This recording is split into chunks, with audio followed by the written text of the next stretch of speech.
மேடையில் அமர்ந்திருக்கிற படைப்பாளர்களே, திரைக்கலைஞர்களே, திரளாக கூடியிருக்கிற தமிழ் சொந்தங்களே, உங்கள் அனைவருக்கும் என்னுடைய பணிவார்ந்த வணக்கத்தை தெரிவித்துக் கொள்கிறேன். ஆர்ப்பாட்டம் ஒன்றில் பங்கேற்க வேண்டியிருந்தது. சத்தீஸ்கர் மாநிலத்தில் பழங்குடி மக்களுக்கு எதிரான ஒரு நடவடிக்கை, இராணுவ நடவடிக்கை மேற்கொள்ளப்பட்டு வருகிற சூழலில் அதனை கண்டித்து இடதுசாரி இயக்கங்களும் விடுதலை சிறுத்தைகளும் இணைந்து நடத்திய ஒரு ஆர்ப்பாட்டம். இந்த நிகழ்வுக்கு இசைவளித்த பிறகு திடுமென அது ஏற்பாடு செய்யப்பட்டு விட்டது. 7:15 மணிக்குத்தான் அது நிறைவு பெற்றது. அங்கிருந்து இங்கே வந்து சேர சற்று காலத்தாழ்வு நேர்ந்து விட்டது. அதற்காக முதலில் என்னுடைய வருத்தத்தை தெரிவித்துக் கொள்கிறேன். குயிலி திரைப்படத்தின் முன்னோட்ட காட்சி எதையும் பார்க்க சந்தர்ப்பம் அமையவில்லை.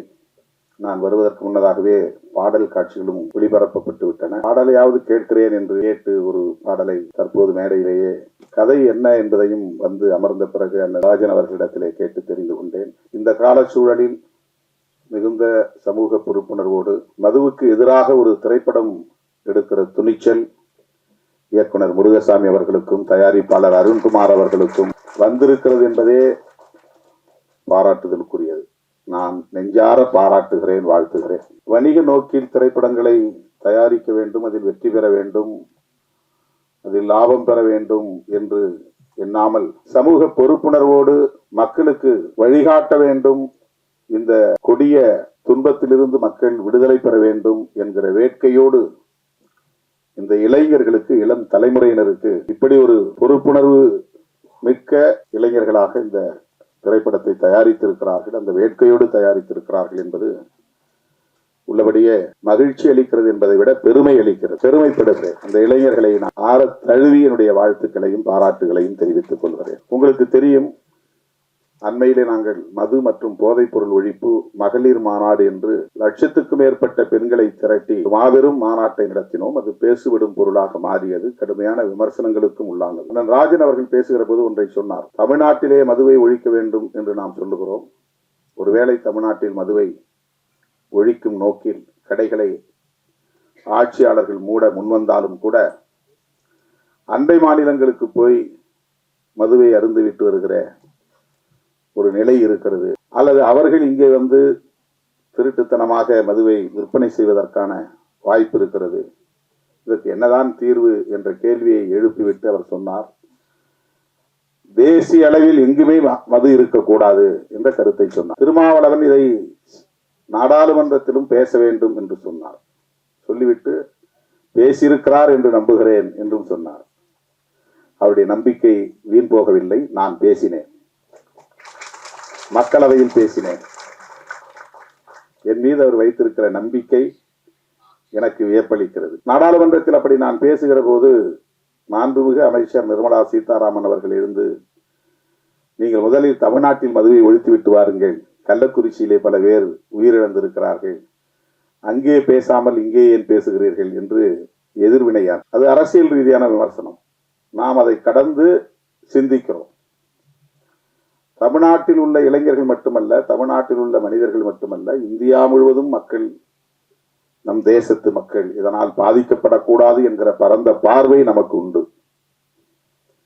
ஆகவே மது ஒழிப்பு கொள்கையை தேசிய கொள்கையாக இந்திய ஒன்றிய அரசே ஏற்றுக்கொள்ள வேண்டும் என்பதை நான் நீண்ட காலமாக பேசி வருகிறேன். ஐயா இலக்கிய செல்வர் குமரி அனந்தன் அவர்கள் என்னுடைய அலுவலகம் தேடி வந்து அப்படி ஒரு தீர்மானத்தை பல ஆண்டுகளுக்கு முன்னரே இயற்றியதை அறிந்து வந்து நேரிலே வந்து பாராட்டினார்.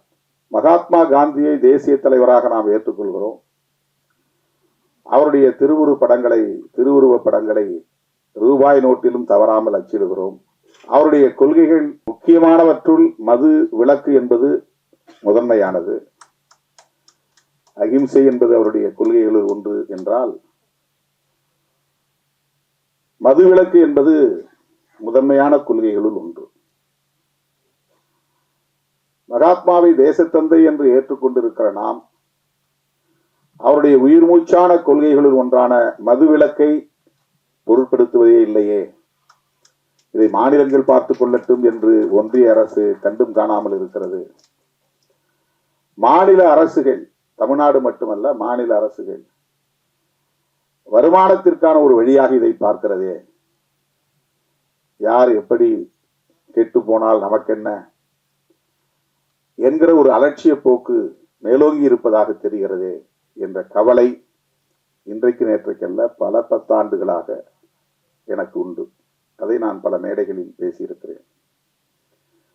பல மாநாடுகளில் தீர்மானங்களாக நிறைவேற்றி இருக்கிறோம்.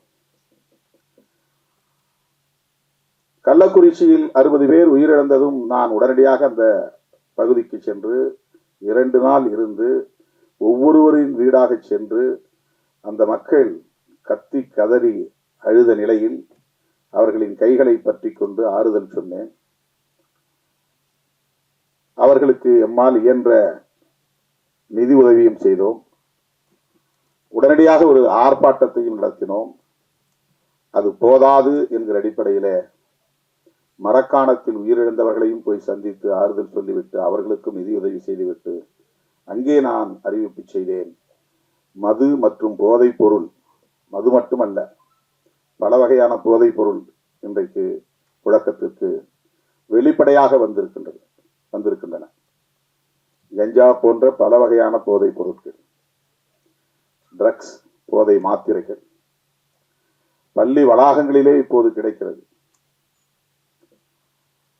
நகர்ப்புறங்களில் மட்டுமே புழக்கத்தில் இருந்த போதைப் பொருட்கள் இப்போது கிராமப்புறங்களிலும் ஊடுருவி இருக்கிறது.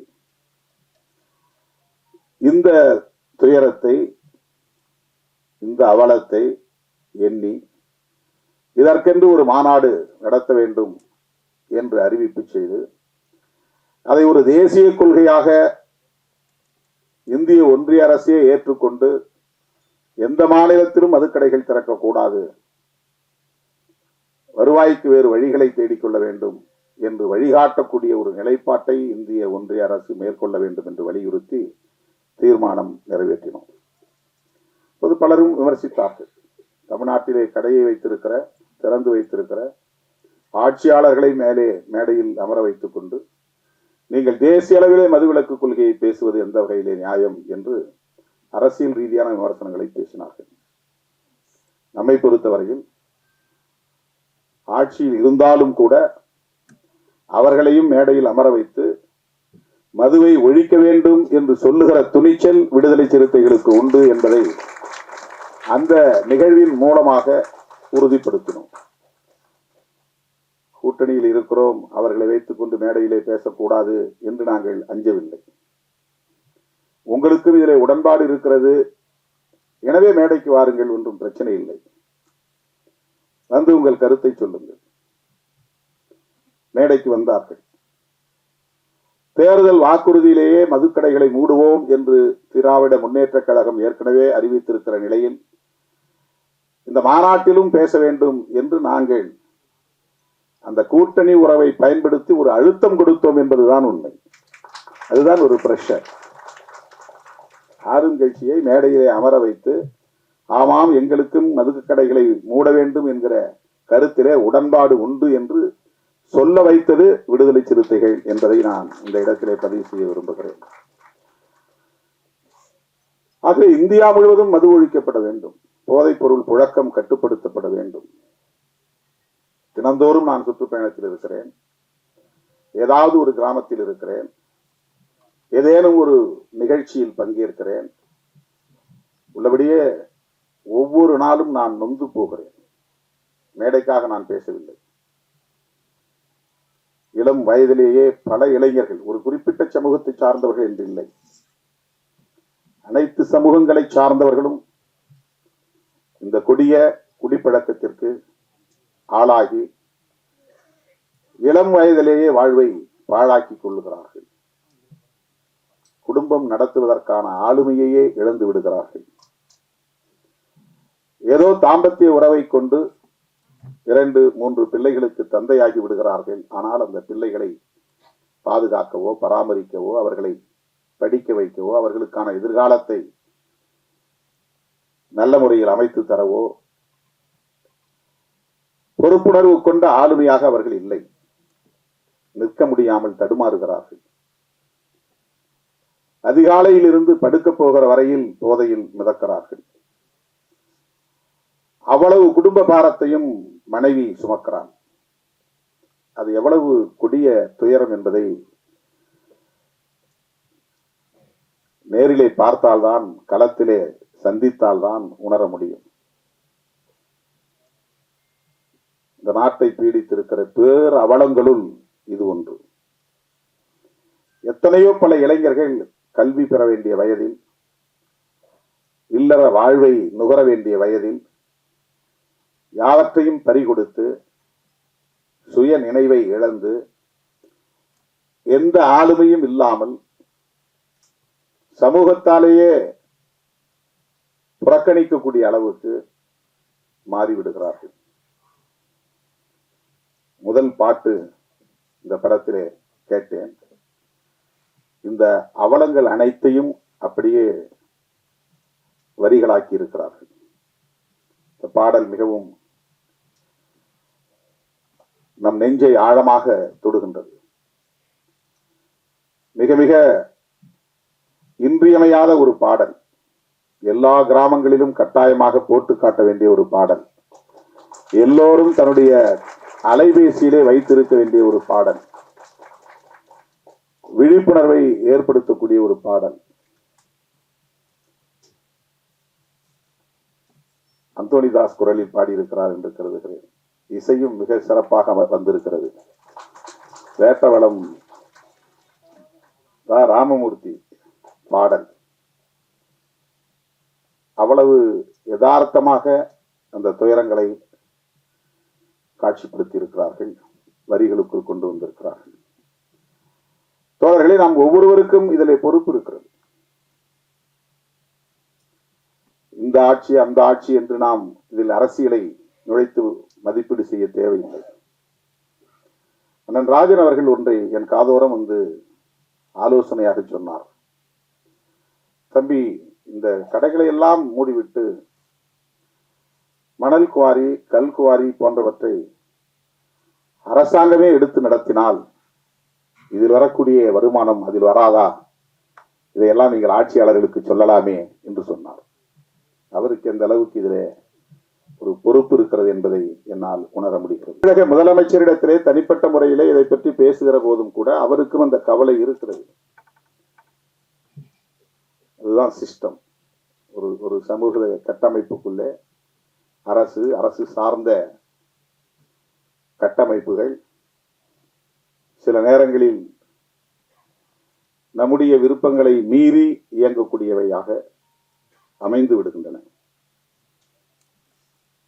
தனியார் மயமாதல் கூடாது என்பது நம்முடைய கருத்து. ஆனால் நம்மால் அதை எதிர்த்து வெற்றி பெற முடியவில்லை. பன்னாட்டு நிறுவனங்கள் இங்கே நுழையக்கூடாது என்பது நம்முடைய நிலைப்பாடு. ஆனால் நம்மால் தடுக்க முடியவில்லை. அந்நிய முதலீடு இங்கே வரக்கூடாது, அதன் மூலம் அவர்கள் நமது வளங்களை சுரண்டக்கூடாது, லாபம் என்கிற பெயரில் கொள்ளையடிக்க கூடாது என்பது நம்முடைய ஆசை. ஆனால் அவற்றை நம்மால் தடுக்க முடியவில்லை. இப்போது கூட நாங்கள் போய்விட்டு வந்த அந்த ஆர்ப்பாட்டம் எதற்கு என்றால், அங்கே இருக்கிற பழங்குடி மக்கள் சத்தீஸ்கர் மாநிலத்தில் பன்னாட்டு நிறுவனங்கள் உள்ளே வரக்கூடாது, கனிம வளங்களை சுரண்டக்கூடாது என்று எதிர்த்து போராடுகிறார்கள். ஆனால் இந்த தேசத்தின் வளர்ச்சிக்கு அந்நிய முதலீடு தேவை, பன்னாட்டு நிறுவனங்களின் வளர்ச்சி தேவை என்று அரசு நம்புகிறது. இந்திய ஒன்றிய அரசு, அது அரசின் கொள்கை நிலைப்பாடாக இருக்கிறது. உலகம் முழுவதும் இன்றைக்கு எந்த நாட்டிலும் பன்னாட்டு நிறுவனங்களுக்கு தடை இல்லை. தேச வரம்புகள் அவர்களுக்கு ஒரு தடையாக அமைந்துவிடக் கூடாது என்பதற்காக உருவாக்கப்பட்ட ஒப்பந்தம் தான் காட் ஒப்பந்தம், GATT ஒப்பந்தம். அந்த ஒப்பந்தத்தில் கையெழுத்திட்ட நாடுகள் எல்லாம் தேச வரம்புகளை உடைத்து யாரும் இங்கே அந்நிய முதலீடு செய்யலாம்,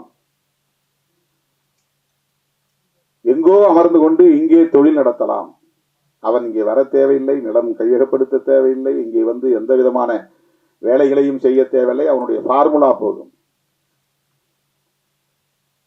இங்கே இருக்கிற நீரை அவன் எடுத்து நம்மிடத்திலேயே விற்பனை செய்கிறான், குடிநீர். அவனுக்கு அதிலே லாபம் போய் சேருகிறது. அவன் ஒரு நாள் கூட இந்தியாவுக்கு வந்திருக்க மாட்டான். ஆனால் ஒவ்வொரு நாளும் கோடிக்கணக்கிலே அவனுக்கு லாபத்தில் பங்கு போய் கொண்டிருக்கிறது. குளிர்பானங்கள் அப்படி. எல்லா விதமான தொழில்களும் அவன் நாட்டில் செய்தால் அந்த கழிவை அவன் மண்ணில் போய் சேர்க்க வேண்டும். அதனால் மண் நஞ்சாகும், குடிநீர் நஞ்சாகும், காற்று நஞ்சாகும் என்று அஞ்சுகிறான். இந்தியா போன்ற 3வது உலக நாடுகளில் அவன் கழிவை கொட்டுகிற குப்பை தொட்டியாக மாற்றிக் கொண்டிருக்கிறான். அதற்கு உலகமயமாதல் கொள்கை வழிவகுத்திருக்கிறது.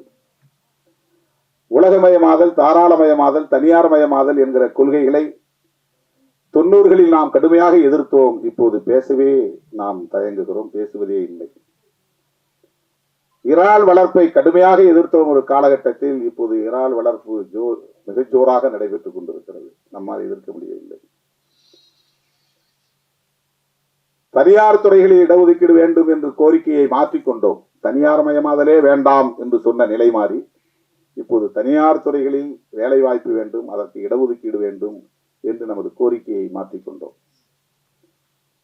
இப்படி நம் விருப்பத்திற்கு மாறாக மது ஆலைகள் ஆங்காங்கே நிறுவப்பட்டு விட்டன. மது உற்பத்தி ஆலைகள், அது கோடிக்கணக்கிலே முதலீடு செய்யப்பட்டவை. அதில் பல்லாயிரக்கணக்கானவர்கள் வேலை செய்கிறார்கள். அதற்கான மூலப்பொருளை தருவதற்கு சர்க்கரை ஆலைகள் மொலாசஸ் தயாரிக்கின்றன.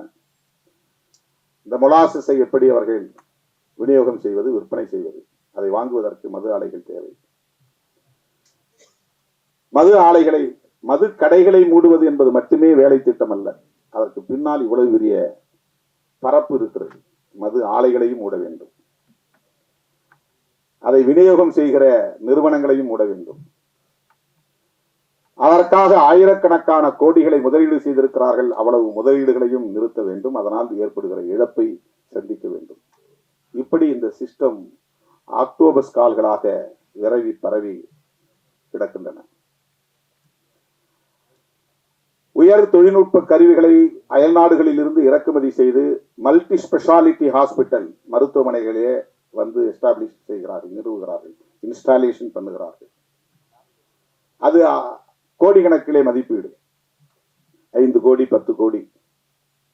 அதை வெறுமன மூடி வைத்திருக்க முடியாது. தினந்தோறும் அது இயங்க வேண்டும். இல்லை என்றால் அது பழுதாகிவிடும். தினந்தோறும் அது இயங்க வேண்டும். ஆனால் அதற்கு வேலையாட்கள் தேவை. வேலையாட்கள் என்றால் அவர்களுக்கு சம்பளம் தர வேண்டும். சம்பளம் தர வேண்டும். அது இயங்க வேண்டுமானால் தினந்தோறும் அதிலே நோயாளிகள் வந்து படம் எடுத்துக்கொண்டே இருக்கும். ஸ்கேன் எடுக்கணும், ஸ்கேன் எடுத்துட்டு இருக்கணும். உடம்பு நல்லா தான் இருக்கும், ஆனாலும் ஸ்கேன் எடுங்க. எனக்கு ஒன்றும் பிரச்சனை இல்லையே. இல்லை, இதெல்லாம் மாஸ்டர் செக்அப் மாதத்துக்கு 3 மாசத்துக்கு ஒரு தடவை வந்து பண்ணிக்கங்க, 6 மாசத்துக்கு ஒரு தடவை பண்ணிக்கங்க. இது நம்முடைய ஹெல்த்தில் அவங்களுக்கு அக்கறை இருக்கிற மாதிரி. ஆனால் இது மெடிக்கல் மாஃபியாவுடைய வேலைகள், தொழில் முதலீட்டாளர்களின் வேலைகள். அதை சும்மா வச்சிருக்க முடியாது. ஒவ்வொரு ஹாஸ்பிட்டல்லையும் பல கோடி ரூபாய் முதலீட்டிலே உயர் தொழில்நுட்ப கருவிகள் வந்து நிறுவப்பட்டு இருக்கிற நிலையில் அவற்றை எல்லாம் மூடி வைத்திருக்க முடியாது. எக்ஸ்ரே எடுக்கிறதா இருந்தாலும் சரி, எம்ஆர்ஐ எடுக்கிறதா இருந்தாலும் சரி, அல்லது ஆன்ஜிஓ பண்றதா இருந்தாலும் சரி, ஒவ்வொன்றுக்கும் அவன் எஸ்டாப்ளிஷ் பண்ணி வச்சிருக்கான். எல்லாம் ஏசி. அதெல்லாம் வந்து அவன் பராமரி, டெய்லி மெயின்டெனன்ஸ் இருக்கணும். சும்மா போட்டு மூடி வச்சிருக்க முடியாது. அந்த மாதிரி தான் இந்தியா முழுக்க மது ஆலைகள் பல ஆயிரம் கோடி முதலீட்டு நிறுவப்பட்டு இருக்கிறது. அவ்வளவு எளிதா அதை மூட முடியாது என்பது இங்க இருக்கிற சிஸ்டம், இங்க இருக்கிற ஸ்ட்ரக்சர். இப்ப நம்முடைய போராட்டம் என்பது தூத்துக்குடியிலே துப்பாக்கிச்சூடு வரையில் போய் 12 பேர் படுகொலை செய்யப்பட்ட பிறகுதான் ஸ்டெர்லைட் ஆலையை மூட வேண்டும் என்கிற நிலை உருவாகிறது. சாதாரணமான கோரிக்கைகளால் அந்த ஆலையை மூட முடியவில்லை. அறவழி போராட்டங்களால் அந்த ஆலையை மூட முடியவில்லை. கேரளாவிலே வேண்டாம் என்று சொன்ன அணு ஆலை கூடங்குளத்திலே வந்து நிறுவப்படுகிறது. தமிழ்நாட்டுக்குள்ளே நிறுவப்படுகிறது. நிறுவப்பட்ட நாளில் இருந்து, அதற்கான ஆணை பிறப்பிக்கப்பட்ட நாளில் இருந்து அந்த பகுதியில் மக்கள் போராடி கொண்டே இருக்கிறார்கள், எதிர்ப்பு தெரிவித்துக் கொண்டே இருக்கிறார்கள், துண்டறிக்கை கொடுத்துக் கொண்டே இருக்கிறார்கள், உண்ணாவிரத போராட்டம் நாள்தோறும் நடத்துகிறார்கள். 1.5 ஆண்டுகள் நடந்தன. ஒரு அங்குலம் கூட அதிலே நம்மால் முன்னேற முடியவில்லை. திட்டமிட்டவாறு கூடங்குளம் அணு உலை நிறுவப்பட்டது, அது இயங்குகிறது. அங்கே அணு கழிவுகள் வெளியேற்றப்பட்டுக் கொண்டே இருக்கின்றன. தோழர்களே, அப்படித்தான் இந்த மது ஒழிப்பும் கூட. விழிப்புணர்வு தேவை. பரந்துபட்ட அளவில் மக்களிடையே விழிப்புணர்வு தேவை. ஒரு இயக்கம் போதாது, ஒரு கட்சி போதாது, ஒரு தலைவர் போதாது. அரசை நிறுவுகிற ஆற்றல் பெற்ற மக்கள், ஒரு அரசை தூக்கி எறிகிற ஆற்றல் பெற்ற மக்கள், விழிப்புணர்வு பெற்ற அரசியல் சக்தியாக மாறுகிற போது, தொடர்ந்து போராடுகிற துணிச்சலை பெறுகிற போது, சமரசமின்றி போராடுகிற ஆற்றலை பெறுகிற போது எல்லாவற்றையும் தலைகீழாக புரட்டி போட முடியும். அதற்கு சான்று வேளாண் சட்டங்களை இந்த அரசு திரும்ப பெற வைத்தது. விவசாயிகளின் தொடர் போராட்டம். அது ஒரு கட்சி நடத்திய போராட்டம் அல்ல, ஒரு குறிப்பிட்ட தலைவன் நடத்திய போராட்டம் அல்ல. பஞ்சாப், ஹரியானா மாநிலங்களை சார்ந்த விவசாயிகள் குடும்பம் குடும்பமாக வண்டி கட்டி வந்து டெல்லிக்கு செல்லுகிற எல்லா பிரதான சாலைகளிலும், முதன்மை சாலைகளிலும் குறுக்கே மறித்து வண்டிகளை நிறுத்தி அங்கேயே படுத்து தூங்கி சமைத்து சாப்பிட்டு 1.25 ஆண்டுகள் தொடர்ந்து போராட்டம் நடத்தினார்கள். அந்த போராட்டம் ஆட்சியாளர்களால் கண்டுகொள்ளப்படவில்லை, அலட்சியப்படுத்தப்பட்டது. ஆனால் பஞ்சாப் மாநிலத்திற்கு தேர்தல் வந்தது, ஆட்சியாளர்களுக்கு கிளி பிடித்தது, வயிற்றில் புலி கரைத்தது. இந்த போராட்டத்தை கண்டுகொள்ளாமல் இருந்தால் நாம் மிக மோசமான தோல்வியை சந்திக்க நேரிடும் என்று நிறைவேற்றப்பட்ட சட்டங்களை, குடியரசுத் தலைவரால் அங்கீகரிக்கப்பட்ட சட்டங்களை திரும்ப பெற்றார்கள் என்பது வரலாறு. அது ஒரு புரட்சி. அப்படி ஒரு புரட்சி தேசிய அளவில் உருவாக வேண்டும். மதுவுக்கு எதிராக மது ஒழிப்பு என்கிற காந்திய கொள்கை தேசிய அளவில் பரவ வேண்டும். இன்றைக்கு மீண்டும் காந்தி நமக்கு தேவைப்படுகிறார். மதச்சார்பின்மைக்காகவும் தேவைப்படுகிறார், மது விலக்குக்காகவும் தேவைப்படுகிறார். மதத்தின் மீது நம்பிக்கை உள்ளவர். அந்த அடிப்படையிலே காந்தியடிகளோடு நமக்கு முரண்பாடுகள், கடுமையான முரண்பாடுகள் உண்டு. அவருக்கு முற்பிறவியின் மீது நம்பிக்கை உண்டு, அடுத்த பிறவியின் மீது நம்பிக்கை உண்டு. இந்த சாதிய கட்டமைப்பை இறைவனால் உருவாக்கப்பட்டதுதான் என்கிற நம்பிக்கை உண்டு. தீண்டாமை மட்டும் கூடாது என்று சொன்னார். அப்படி சொன்ன கருத்துக்களிலே நமக்கு முரண்பாடு உண்டு. ஆனால் உருவாக்கி இருக்கிற இந்த புதிய அரசு, வெள்ளையன் வெளியேறிய பிறகு நாம் உருவாக்கி இருக்கிற இந்த புதிய அரசு மதசார்பற்ற அரசாக இருக்க வேண்டும் என்பதிலே உறுதியாக இருந்தார். அதனால்தான் காந்தியடிகள் கொல்லப்பட்டார். அவர் இறை நம்பிக்கை உள்ளவர், கடவுள் மறுப்பாளர் அல்ல. பெரியாரை போல கடவுளை மறுத்து பேசியவர் அல்ல. அவர் மத நம்பிக்கையாளர். புரட்சியாளர் அம்பேத்கர் அவர்களைப் போல இந்து மதத்தை விமர்சித்தவர் அல்ல. அடுத்த பிறவியின் மீது நம்பிக்கை உள்ளவர், புராண திருவிளையாடல்களின் மீது நம்பிக்கை உள்ளவர். அப்படிப்பட்டவரையே படுகொலை செய்தார்கள் என்றால் அதற்கு காரணம் அவருடைய மதச்சார்பின்மை என்கிற கொள்கை நிலைப்பாடுதான். அதே போல மதுவிலக்கு. இன்றைக்கு நாம் குயிலி திரைப்படம் எடுத்திருக்கிறோம் என்று சொன்னால், துணிந்து அதை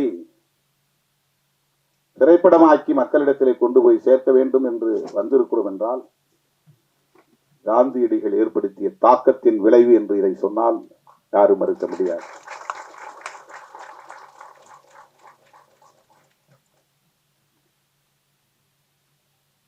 களத்திலே நாம் சந்திக்கிற அவலங்கள் நம்மை சிந்திக்க வைக்கிறது என்பதுதான். ஒவ்வொரு ஊரிலும் பிரச்சனைகளுக்கு காரணம், ஒவ்வொரு ஊரிலும் குறைந்தது 10 அல்லது 20 பேர் போதையில் இருக்கிறார்கள். சாதியின் பெயராலோ மதத்தின் பெயராலோ கலவரங்கள் மூடுவதற்கும் பெரிய வன்கொடுமைகள் வெடிப்பதற்கும் குடிப்பழக்கத்திற்கு, குடி போதைக்கு ஆளாகக்கூடியவர்களும் ஒரு காரணமாக இருக்கிறார்கள் என்பதை நம்மால் பார்க்க முடிகிறது. 1,00,000 பேர் அமர்ந்திருக்கிற ஒரு அவையில் 100 பேர் குடிபோதையில் இருந்து குழப்பத்தை ஏற்படுத்தி விடுகிறார்கள். அந்த கட்டுப்பாட்டை சீர்குலைத்து விடுகிறார்கள். இது நாட்டுக்கு கேடு. படத்தின் முதல் பாடலே அதுதான், நாட்டுக்கு கேடு, வீட்டுக்கு கேடு, அதை விட்டு தொலைப்போம் என்கிற அந்த கருத்து. தோழர்களே, இதனால் என்ன நாம் சாதிக்கப் போகிறோம் என்று கருதாமல், இது என்ன பெரிய விளைவை ஏற்படுத்தி விட போகிறது என்று கருதாமல், இந்த விழிப்புணர்வை இன்னும் விரிவாக்கிக் கொண்டே போக வேண்டும். சில இளைஞர்களையாவது நாம் அந்த கொடுமைக்கு ஆளாகாமல் தடுக்க முடியும், அந்த துயரத்திற்கு ஆளாகாமல் தடுக்க முடியும், இளம் தலைமுறையினரை பாதுகாக்க முடியும். ஏற்கனவே பாதிக்கப்பட்டவர்களை மீட்க வேண்டும் என்பது ஒரு புறம், புதிதாக இளைஞர்கள் அதிலே பாதிப்புக்கு உள்ளாகிவிடாமல் தடுக்க வேண்டும் என்பது இன்னொரு புறம். ஒவ்வொரு மருத்துவமனையிலும் டி அடிக்ஷன் சென்டர் இருக்க வேண்டும், இந்த மதுக்கடைகளை மூடுகிற வரையில். இது என்னுடைய கோரிக்கை. முதலமைச்சருக்கு நேரிலே போய் நான் சொன்னேன். எங்கேயாவது தேட வேண்டியிருக்குது. ஒரு ஸ்டேட்டுக்கு 2-3 தான் இருக்கு டி அடிக்ஷன் சென்டர். கவுன்சிலிங் இல்லை. எல்லா மருத்துவமனையிலும் கவுன்சிலிங் இருக்கணும். மருத்துவமனைகளில் உளவியல் சார்ந்த அறிவுரைகளை தருவதற்கு, விழிப்புணர்வை தருவதற்கு சிறப்பு பயிற்சி பெற்ற மருத்துவர்களை நியமிக்க வேண்டும். எல்லா நோய்களுக்கும் அடிப்படையாக இருப்பது உளவியல் சிக்கல்கள் தான். நம்முடைய உணவு பழக்கம் என்பதை விட, நம்முடைய உறக்க பழக்கம் என்பதை விட, இவற்றால் ஏற்படுகிற உளவியல் சிக்கல்கள் தான் மன அழுத்தத்திற்கு காரணமாகி நோய் எதிர்ப்பு சக்தியை குறைக்கிறது. மன அழுத்தம் பெருக பெருக இம்யூனிட்டி என்பது குறைந்துவிடும். மன அழுத்தம் பெருக பெருக பயம் என்பது ஆக்கிரமிக்கும். பயம்தான் எதிர்ப்பு சக்திக்கு எதிரியே. எந்த ஆன்டிபயாட்டிக்கும் ரெஸ்பாண்ட் பண்ணாது. இம்யூனிட்டி போயிருச்சுன்னா, உடம்புல எதிர்ப்பு சக்தி இருக்கிற வரையிலும் தான் antibiotic, anti viral, anti fungal இந்த மருந்தெல்லாம் வேலை செய்யும். எதிர்ப்பு சக்தி இல்லைன்னா மருந்தே வேலை செய்யாது. மருந்து ரெஸ்பாண்ட் பண்ணணும்னா கூட நம்ம பாடிக்குள்ள இம்யூனிட்டி இருக்கணும். இம்யூனிட்டி இருக்கணும்னு சொன்னா நமக்கு பயம் வரக்கூடாது, எந்த பயமும் வரக்கூடாது. பயம் வரக்கூடாதுன்னா மன அழுத்தம் வரக்கூடாது. மன அழுத்தம் வரக்கூடாதுன்னா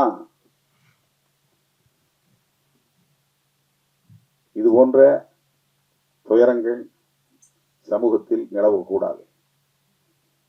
ஏன்னா அவனுக்கு என்ன ஆகுன்னா, ஒரு பக்கம் அடிக்ஷன் ஆயிடுவான், இன்னொரு பக்கம் சமூகம் அவனை புறக்கணிக்கிறது.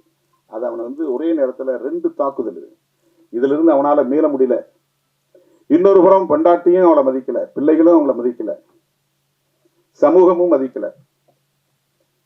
இந்த நிராகரிப்பு, அவமதிப்பு அவனை அறியாமலேயே அவனுக்குள் ஒரு அழுத்தமாக அது மாறுகிறது. இப்படி ஒரு தனி மனிதனை அது பாதிக்க செய்கிறது என்று நாம் கருதக்கூடாது. இது ஒரு சமூகத்தையே பாதிக்க செய்கிறது. எனவே மது மற்றும் போதைப் பொருள் கட்டுப்படுத்தப்பட வேண்டும், பிறகு முற்றாக ஒழிக்கப்பட வேண்டும். பிற நாடுகளில் இல்லையா? அண்ணன் சொன்னாங்க, இப்ப பெண்களும் குடிக்க ஆரம்பிச்சிட்டாங்க. அயல் நாடுகளிலே பெண்கள் குடிக்கிறார்களே. இதுல என்னன்னா, ஹெல்த் கான்சியஸ் இல்லாதவன் குடிக்கிறதுக்கும் ஹெல்த் கான்சியஸ் உள்ளவன் குடிக்கிறதுக்கும் வேறுபாடு இருக்கு. சோசியல் ட்ரிங்க் என்கிற பெயரில் குடிக்கிறவனுக்கும், குடி இல்லையே என்னால் இருக்க முடியாது என்கிற அளவுக்கு குடிக்கிறவனுக்கும் வேறுபாடு இருக்கிறது. ஏதோ மாதத்துல 1 நாள் அல்லது 2 நாள் அல்லது வாரத்துல 1 நாள் என்று ஒருவன் குடிப்பதை கூட தன் கட்டுப்பாட்டுக்குள்ளே வைத்திருக்க முடியும் என்றால் அவனுக்கு ஏற்கனவே ஒரு விழிப்புணர்வு இருக்கிறது என்று பொருள். மதுக்கடைகளை திறந்து வைப்பதன் மூலம் அது ஒரு சோசியல் பிஹேவியராக மாறுகிறது. சமூகம் இப்ப அது ஒரு குற்ற உணர்வே இல்லை. முன்ன யாராவது பார்த்தா அவன் குடிகாரம் பாருன்னா அவனுக்கு ஒரு கூச்சமா இருக்கும். ஊர்ல 1-2 பேர் தான் இருக்கும்.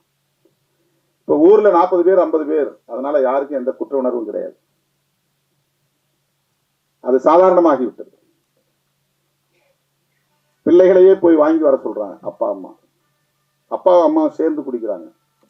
அதை நியாயப்படுத்தப்படுது. அவங்க செய்யற வேலைப்பா, உடம்பு ஒலி, அதனால குடிச்சிட்டு படுக்கிறான். இதை சில பேர் நியாயப்படுத்துகிறார்கள். உள்ளபடி இது பெரிய அவலம், சகித்துக் கொள்ள முடியாத பேரவலம். ஒரு சமூகத்தையே முடமாக்குகிற ஒரு பேரவலம், ஒரு தேசத்தையே வீழ்த்துகிற பேரவலம். எல்லா இலவசங்களையும் நிறுத்திவிட்டு கல்வியை மட்டும் இலவசமாக தர முன்வருகிற ஒரு அரசு, அதன் மூலம் ஒரு விழிப்புணர்வை ஏற்படுத்துகிற அரசு, இது போன்ற அவலங்களையும் ஒரு முடிவுக்கு கொண்டு வரும்.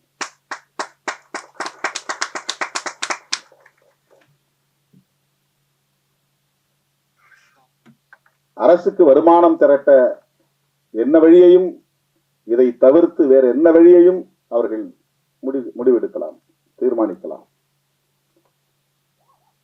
இதை வைத்து ஒரு அரசை நடத்த முடியாது.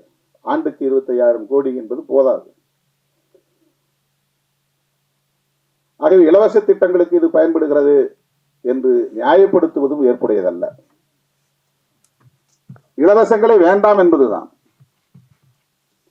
எல்லா இலவச திட்டங்களையும் நிறுத்த வேண்டும். ஒட்டுமொத்த கல்வியையும் அரசே ஏற்றுக்கொள்ள வேண்டும். கல்வியை இலவசமா கொடுங்க, ஆரம்ப கல்வி முதல் ஆராய்ச்சி கல்வி வரையில். இதெல்லாம் பொதுமக்களின் கோரிக்கையா மாற வேண்டும். ஒரு தனிநபர் கோரிக்கையாக, ஒரு இயக்கத்தின் கோரிக்கையாக இருக்கிற போது ஈடுபடாது. பொதுமக்களின் கோரிக்கையாக மாற வேண்டும். அதற்கான விழிப்புணர்வு தேவை. அப்படிப்பட்ட ஒரு விழிப்புணர்வுள்ள இளைஞர்களாகத்தான் இன்றைக்கு முருகசாமி, அருண்குமார், ஜூஸ் ஸ்மித், இந்த இளம் தலைமுறையினரை நான் பாராட்டுகிறேன், மெச்சுகிறேன். இது போன்ற இன்னும் பல விழிப்புணர்வு கருத்துக்களை சொல்லக்கூடிய படைப்புகளை நீங்கள் தர வேண்டும். இந்த சமூகம் உங்களை தூக்கி கொண்டாடும் என்பதை சொல்லி இந்த வாய்ப்புக்கு நன்றி கூறி முடிக்கிறேன். நன்றி, வணக்கம்.